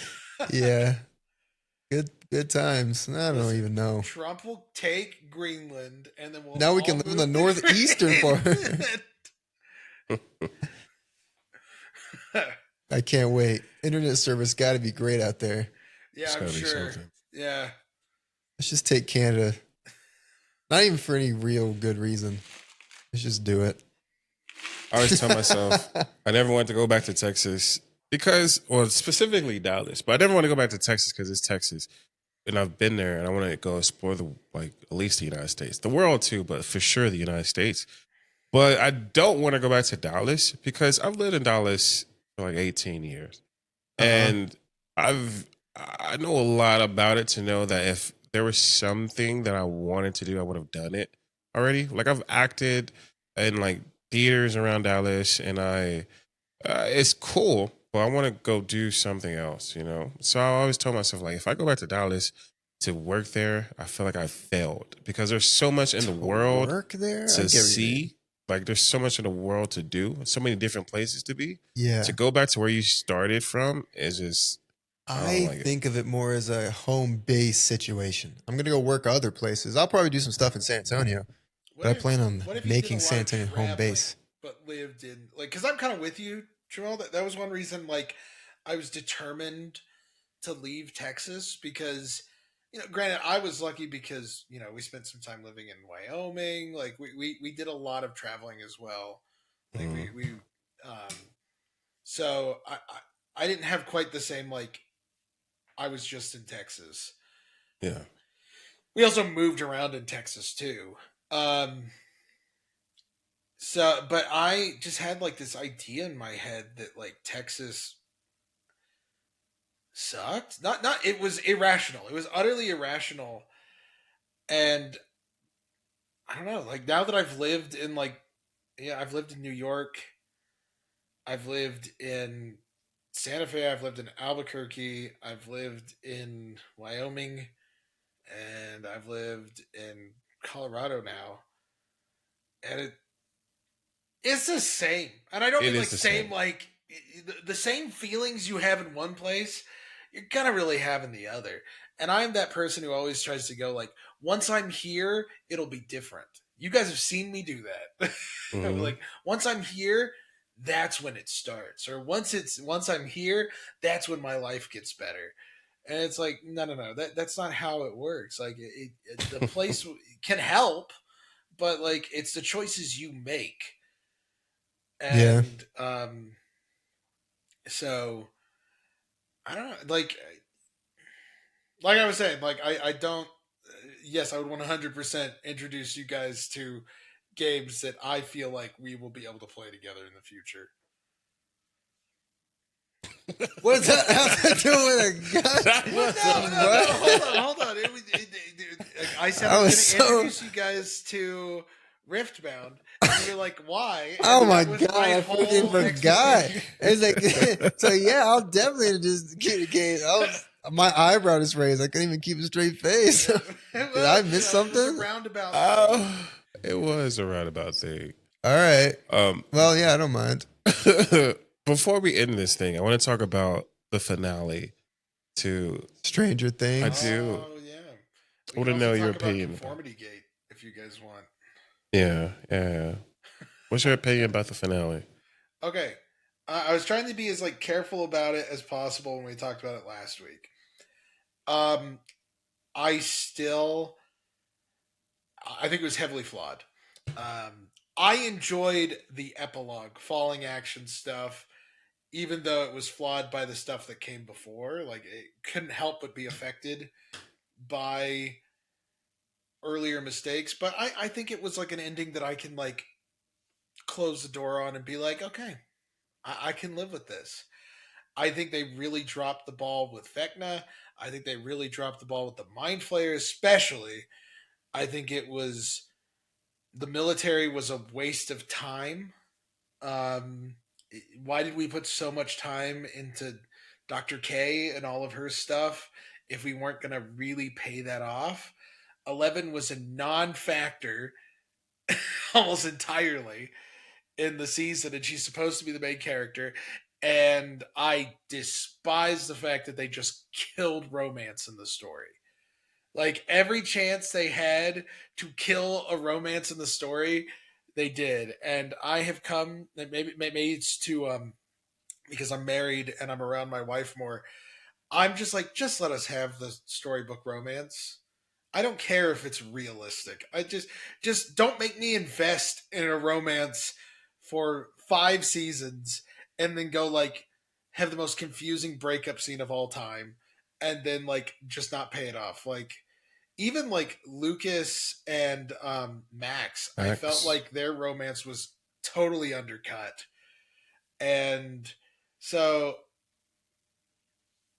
is it anything I can live with? Yes, but having and this is going to probably be a little controversial, having basically a 10-minute coming out scene from a character that didn't make sense, like it was not realistic in the slightest of people's reactions or earned in any way, and then having a 5-minute final battle against your Dark Lord character kind of makes me sit there and go like, why did we need a 10-minute coming out scene and a 5-minute final battle against an all-knowing, all-powerful being? That's my thoughts. Okay. I was having to really hold back last episode. I I didn't want see. to influence your feelings. No, you're good. I've been watching a lot of clips, a lot of videos about it too, and I've been watching a lot of reading a lot of comments. My thoughts about it are, I think it was a decent little finale. There are definitely some things I don't like about it, specifically the fact that you don't see one Demogorgon or however you say it Yeah. in the final fight. Like as soon as you get to that place, you don't see not one, and that blew me. It blew me. Like, how can you have a fight against the big? You have these people in every episode, basically from season 1 to like right before the finale episode, and you don't see not one during the biggest fight of the whole show. Terrible. Did you hear what the Duffer Brothers like response to it was? No. So there was a whole bunch of really cool theories that fans came up with of like, oh, you know how in like season 3 the Mind Flayer used human corpses to create its body in the like normal Yeah. world? Well, they were like, well, maybe the Mind Flayer used the bodies of all of the Demogorgons to create its like giant kaiju form. Okay. And like it was a really interesting theory. It at least answered the question of like why Dimension X or whatever the heck it's called Exists. is like why there's nothing there.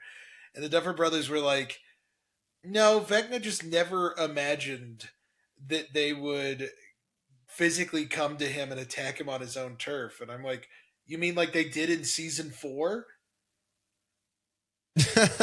Like they came to find him and they beat him up in season 4, and then he was just like, they never do it again.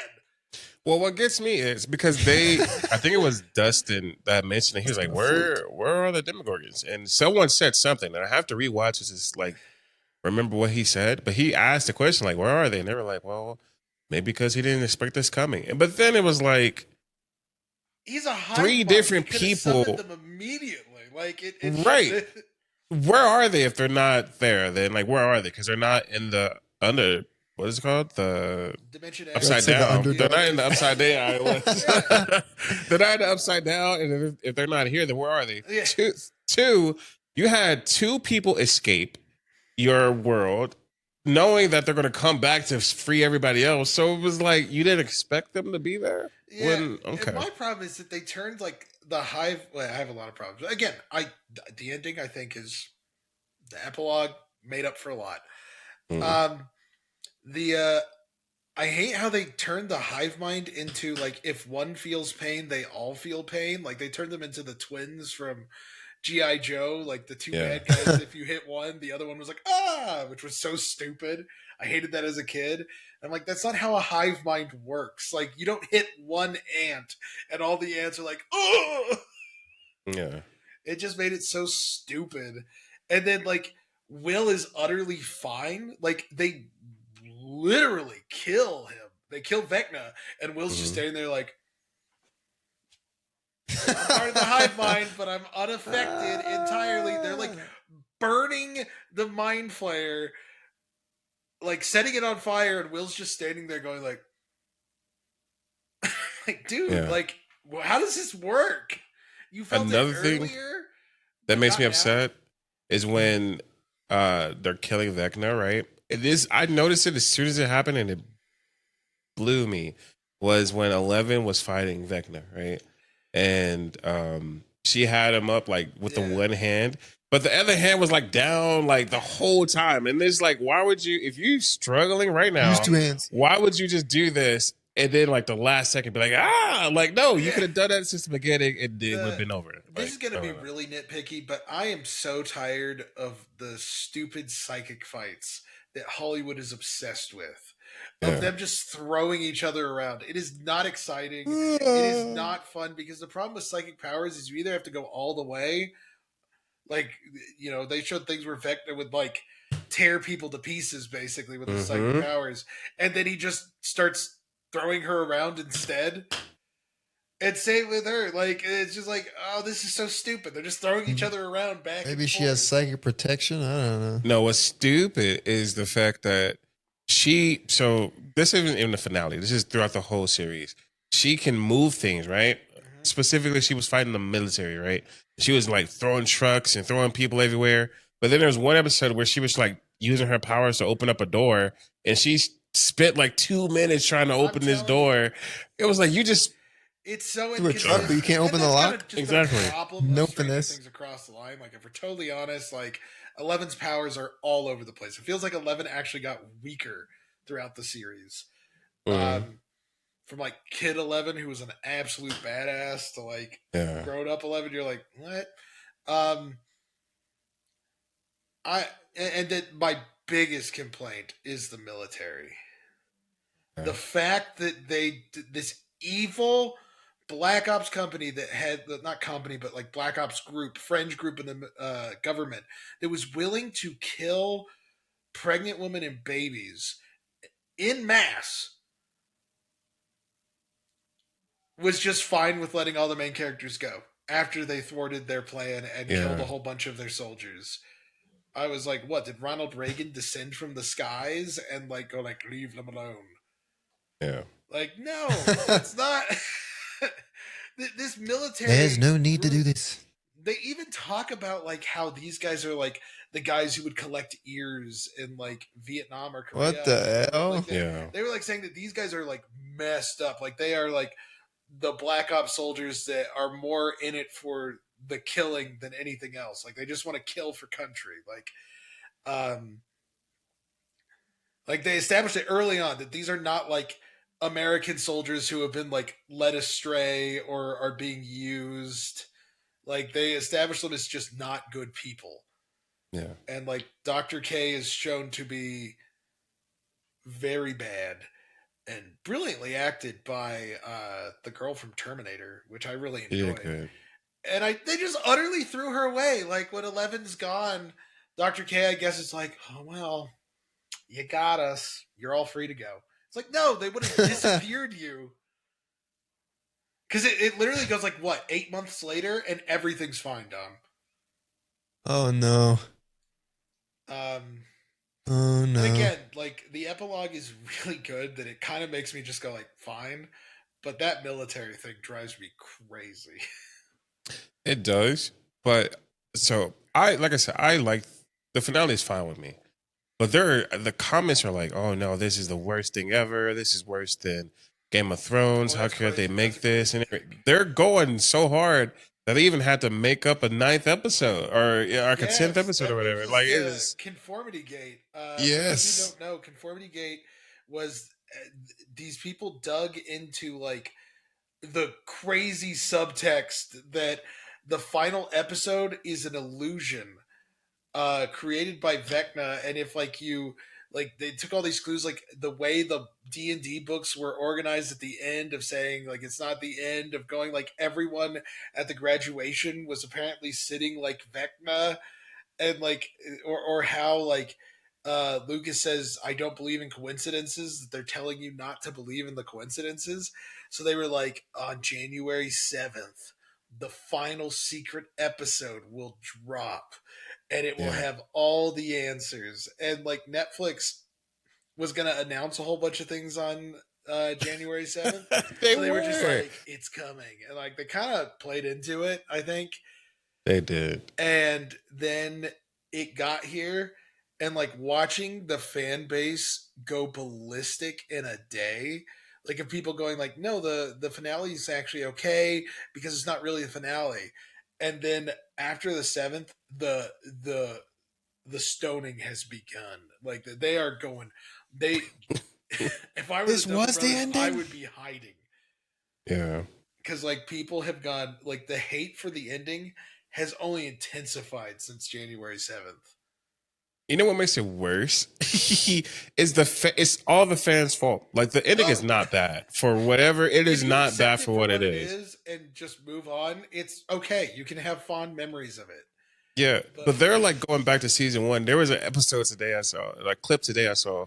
It was Will, and he was playing the Dungeons and Dragons game in season one, and he was like leaving the house because they were all leaving, and he turned to Mike and was like, "Mike, I actually died or something." Like he was like, "The mind flayer was supposed to get me because they were playing Dungeons and Dragons," and he was like, "I rolled a 7, and it was a low number, and so I actually lost, but I told you that I rolled something higher or something, right?" And then if you know in the last season, there's so many hints of like the number 7 throughout the thing. They went back to season one, was like, see, he said he rolled a 7, and so he actually is in the mind flare, and he actually is. Like, they were going so Okay, hard. so it makes it, from what you guys are telling me, it sounds like they hit a bunch of Easter eggs and then just decided not to do anything with them. I think it was less Or Easter and then eggs. on the end, they just had a whole bunch of coincidences that lined up. Yes. And I then think they were like, "Oh crap, we should have looked at that, huh? That's gonna Yeah. piss I some think people what off." it is that like the Duffer Brothers wrote a really good season one, but it wasn't done with the idea that it was gonna be so big. Like I don't think Vecna was in the cards until later, and they just Yeah, kind he of was like not. reverse engineered him into the story.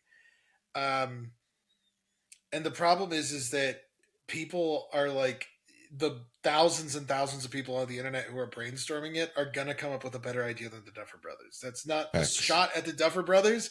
It's that you have like this gigantic think tank coming up with all these ideas It's and like think about One Piece. intertwining the story and making it bigger than it is. And like it's kind of the thing, like they created this amazing idea, like the conformity.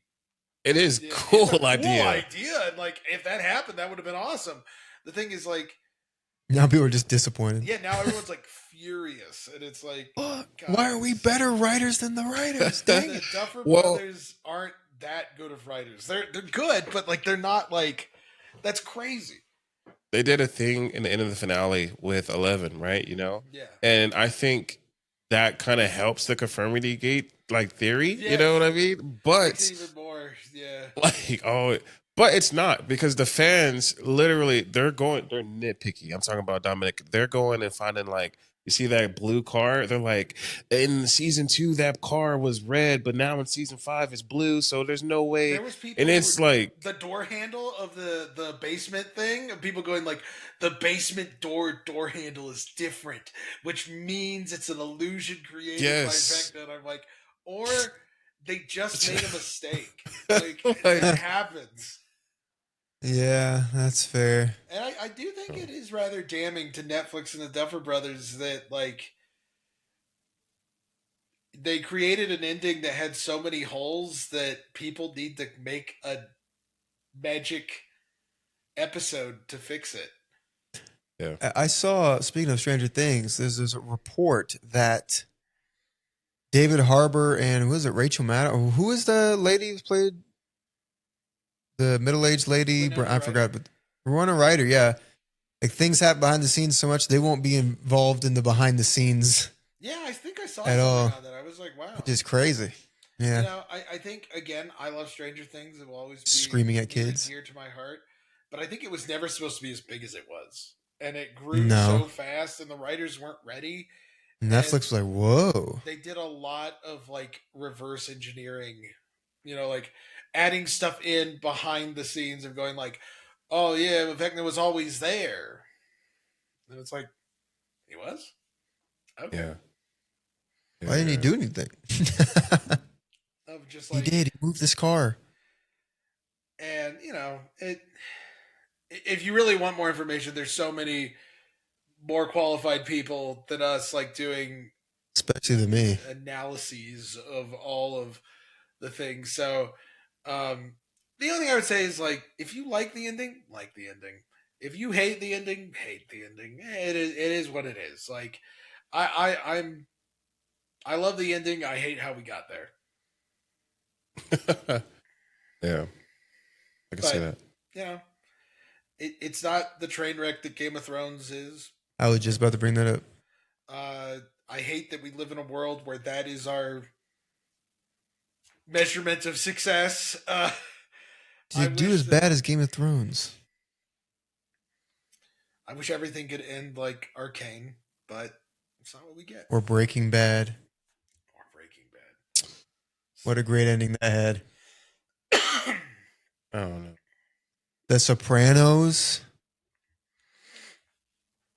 However, They're all guys, in the comments, tell us about things that make you nostalgic. Sorry that we're a little all over the place. Yeah, we didn't really talk about.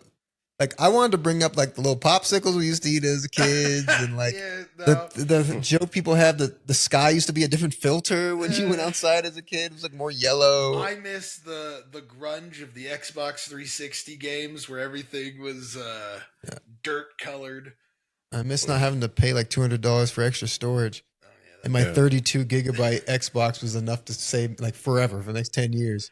I apologize that we're all over the place. I think it's been a little bit of a rough week for all of us, and we're just kind of like, we need it. We need I need a better paycheck. don't we all? But like, tell us what makes you nostalgic, and like, guys, I'm serious. We'll always take suggestions for things to talk about, and Yes, dang it. There was somebody who's mentioned a suggestion. Oh yeah. And I meant to write it down. I said, we'll definitely get on that. I will look at it for next episode. We're going to include it. Oh, and guys, just in the comments, if you'd like to see us like stream games together, it's something that we've kind of been talking about. I've been kind of the biggest bane of its existence at the moment, but like we've been thinking about maybe playing through Baldur's Gate 3 together, so you guys can see some of our goofy shenanigans together. So let us know if that's something that you kind of want to see. Because we'd love to do that for you guys, and we'll always take the chance to hang out and do silly things together. Yeah. So let us know about some things that gave you nostalgia, and if it was embarrassing like Repo's Genetic Rock Opera, or if it was endearing like Lord of the Rings. We're always happy to hear about that stuff. So let's go and do our slightly belated checkouts. Checkouts. I'm out of here. That was cool. Head out. I feel like we need to look back every now and then at our memories, because there's a history repeats itself, right? And we don't want to fall back into the same routine that we always done. So it's good to know where we've been, but always grow from it, right? But never forget, because there are some good things from nostalgic, right? Like you have those moments that made you different. You have those moments that you loved as a kid, and maybe you don't like those moments now, right? For instance, Twilight. Like Twilight back then was the best thing ever, but have you seen Twilight now? That movie is not as good as it used to be, but it's still impactful in so many cultures, so many different growing up stances, that it's good to look back and reflect on where we've been. But remember that the world just changes, you change, and that you should make a difference, right? Because you're not the same person that you were yesterday. Boom. You are different. I'm different. I've grown so much. And even though it doesn't feel like it sometimes, y'all, like you said the other day, like I think it was today, you said that we talk about how old we are, but I still feel young every now and then, but it's like I've grown so much from even when we were in college. I've grown so much now. Now I'm not worried about what class and homework I have to do. Now I'm worried about my income and like what's next in my life. Like it's so much stuff. You're worried about a Yeah. kid that's coming up soon. So just know that it's always great to reflect, but remember to keep moving forward. Drink your apple juice and grow. There you go. Josh? I have learned that growing up is maturing through like life experiences, but also accepting the kid inside of you. Like knowing who, because when you're a kid, you're kind of at your purest you, Yeah. and like let your experiences help you become more mature, but don't leave that kid behind. Accept who that kid is, and so let yourself grow up the right way. Don't try to be someone different. Be you, just with the lessons you've learned along the way. It's beautiful. Well said. It's beautiful. Well, everyone, I hope you've enjoyed this episode. Nostalgia for me, I'm not sure if there's anything that affects me as emotionally as nostalgia does. That's what really gets to me. But it just means you had some very positive, impactful moments in your life. And hopefully we'll continue this podcast. Like you said, we may game together, we may just talk, we may, I don't know, record on stream, whatever we're going to do. But hopefully moments like this in your present will become something that you're nostalgic about years in the future. And you can tell people, oh man, I used to watch Josh and Jamal talk about Stranger Things. That was crazy. Have you ever heard of Stranger Things? So, yeah, look back as positive as you can on your past, whether it's from when you were a kid or from a teenager or even just early in your adulthood. Those moments can be really nostalgic. Like we just talked about. College for me is nostalgic, and I was there like 6 years ago, a little less than 6 years ago, which is crazy to say, but yeah. We're about to reach the 10-year anniversary of entering college this year. Yeah, that's true. Yeah, for me, anyway. I guess Josh Yeah, it was there. was like going to a few places, yeah. A little bit of a super senior. Yeah. But anyway, again, thank you so much for watching. We really appreciate it. Leave your comments and feedback down below. Let us know what you're nostalgic about. Give us some suggestions. And until next time, thanks for coming to Soul Oasis. See ya.